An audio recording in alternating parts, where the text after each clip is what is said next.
Yeah.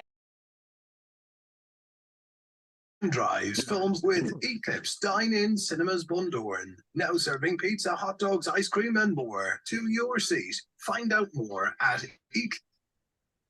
Well, it's time to meet our man at the movies, or is it really? Have you met your Waterloo today, Collie, or am I just seeing things on? Bonsoir, mon ami, and as all my people would say, yeah. I really apologize to all French people listening. I was actually doing a talk last night to some students from Alabama about stereotypes and how it was great to make our own movies now, like on Colleen Kuhn and stuff like that. So we don't have to listen to stereotypes. And what's the first thing I do? We have Napoleon on. I put on the stupid hat and I put on my cod French accent. You look fantastic. No, you got into the spirit of it. And well, yeah, why not throw yourself in? That's it. Yeah. And like, I was very interested to know about the hat. You said just when we came on Zoom and you went, oh, will you know that silhouette anywhere? I did not know before I went to watch this movie that like he is wearing the hat the wrong way around, and he used to do it on purpose so he could be spotted a mile off, because he understood that battle was as much about propaganda to start off with, in the same way that we always have that thing about, oh, he was so short. He wasn't short. He was the average height for his time. But again, the British press wanted to knock him in some way, so they made up this story of this tiny little man. And this is a film that does a little bit of the myth and a lot of the truth all muddled up in one. And we've got Joaquin Phoenix reuniting with Ridley Scott, great director, to tell us this story of Napoleon, you know, a man who's so very famous. But only when I was watching the movie, I realized I don't know the whole story. So you're going to play a clip, which I believe will have a lot of cannon fire, because the movie has a lot of cannon fire. Generals gathered in the... Those in power only see me as a brute, unfit for higher office. I believe I speak for all of us. We will all sleep again without this vermin. Shh. Whose country are we in?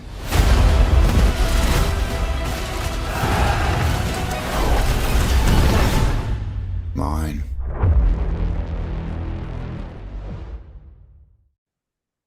I was waiting for that cannon thing, and it came, where's that cannon? And then eventually came. I think there's lots of cannons in it, and lots of noise and battles. There is, because his military genius was as much about artillery as the cavalry and the infantry. And it's a really interesting movie. It really surprised me. Now, I did the unusual thing, something I haven't done since Barbenheimer Day, where I watched two movies back to back, because I was away at a gig on Tuesday and I didn't catch up with this. So I watched this and then the Disney movie straight one after another. But what really surprised me is how funny this movie is, and on purpose. So Ridley Scott is showing that maybe, he's the great general on the field, but much like the hat, he's quite a pompous, foolish character.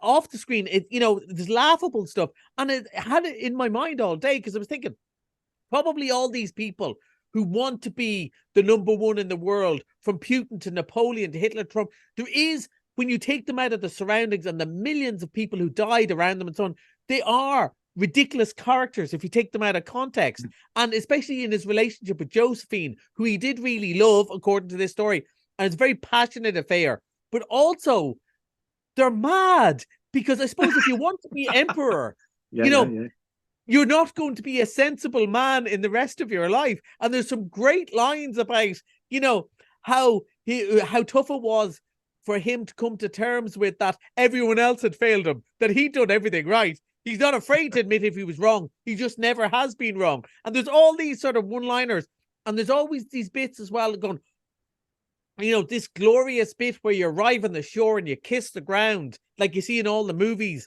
But then, you have a face full of sand and you're going to look slightly ridiculous. So it's a really interesting contrast.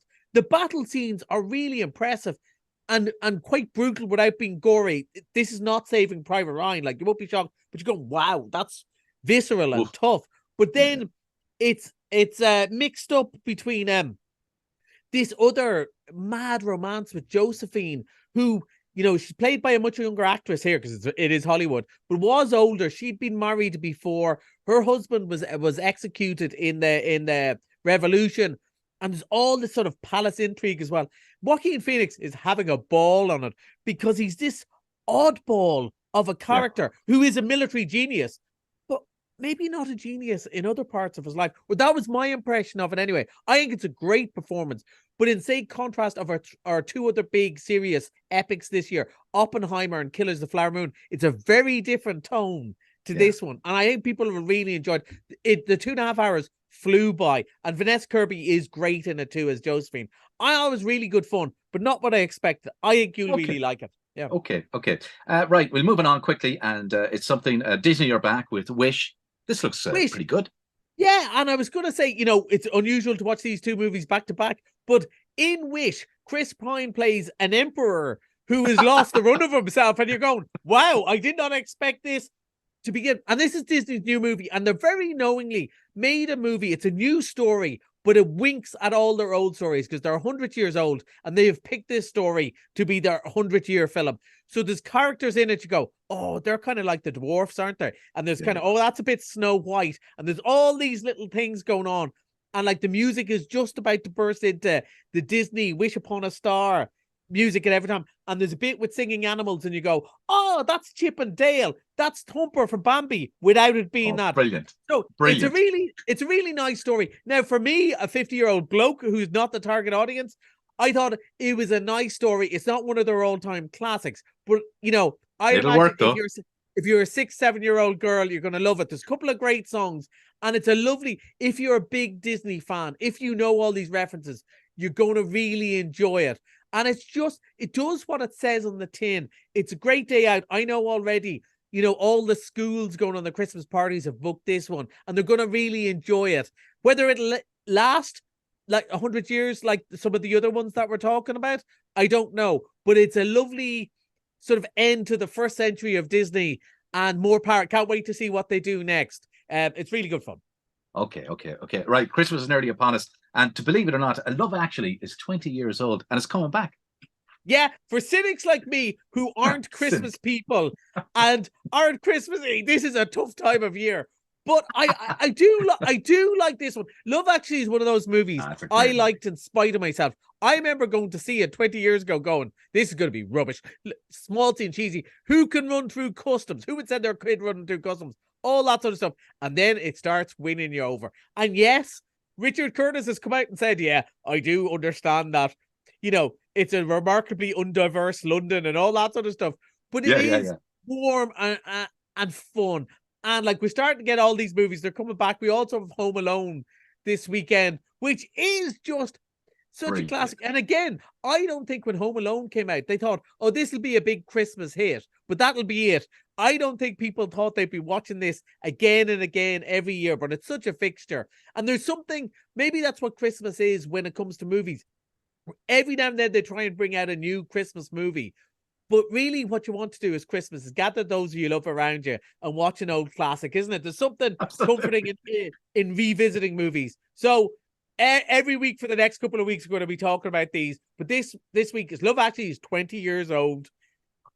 Those bits haven't dated. It's still great fun. And it's still outrageous. And a couple of bits you go, oh man, that's very cringe. But that's part of it. That's Christmas. And that's what a family is at Christmas, isn't it? Oh, yeah. Love and embarrassment going hand in hand.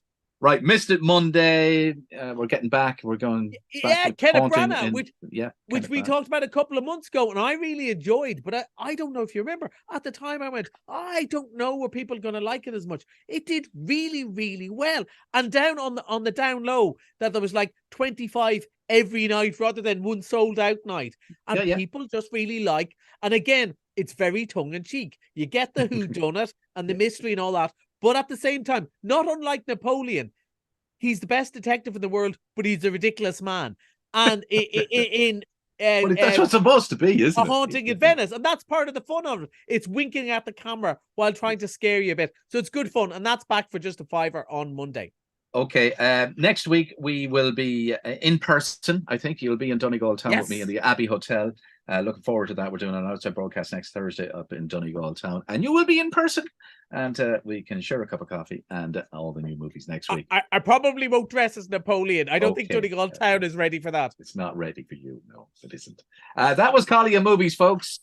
Enjoyed that, and can't wait to see Napoleon. Wish looks great as well. Looking forward to that. And thanks as always. And we'll speak to you in person next Thursday, live in Donegal town in the Abbey. Au revoir.